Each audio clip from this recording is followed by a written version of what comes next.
Айта беріңіз Ардақ. Так, менің вопросым жаңа кісіге несін айттым. Я мен неде тұрамын, міне, білмеймін, бұл сізге керек па екен, жоқ, ала салдым, на всякий случай жаңағы қайтыс болған несі бар, жолдасымның мүгедек қызы бар. Иманды болсын.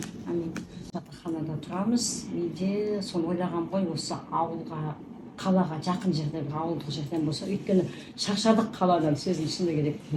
Маған тек қана бағатын жер жаңағындай медиктар болса болды. Мен жер таңдайын деп тұрған жоқпын. Соған ақылдасайын деп, қалай істесем болады, қалай не нәрсе, бір ауыз. Былай қылайық, онда сіз маған толық арызыңызды жазыңыз менің атыма. Одан кейін егерде нетсе, мен оны сіздің арызыңызды алып, сол жаққа жіберсем әкімшілігіне. Бірінші, біз тұратын үйлердегі лифттер.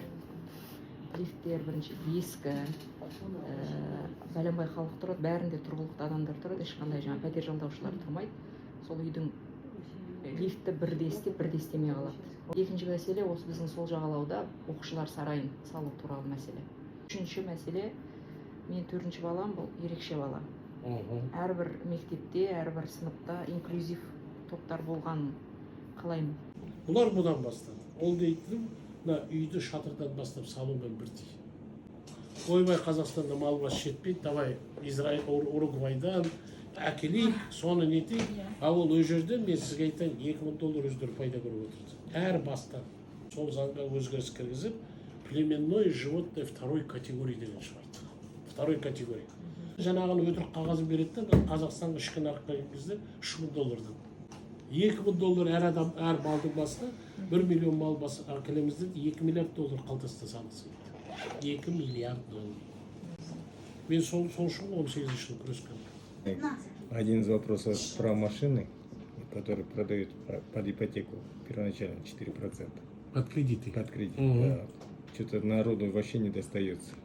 И второй вопрос у меня такой основательный, это как вот у нас ископаемые же есть, редкоземельные, которые отчеты кто дает, какие фирмы работают, кто прибыль, где увидим когда-нибудь в жизни или нет. То есть отчета даже нет уже. В любой стране же делают отчеты.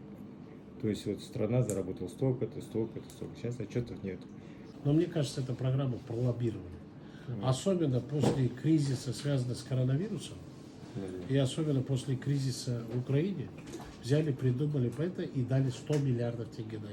Как говорится, чужих денег нет, бюджетные деньги, а бюджетные деньги это народные деньги. Лучше бы эти $100 миллиардов вложили бы в кооперацию личных подсобных хозяйств, зато бы обеспечили города дешевым продуктом питания, если на то пошло.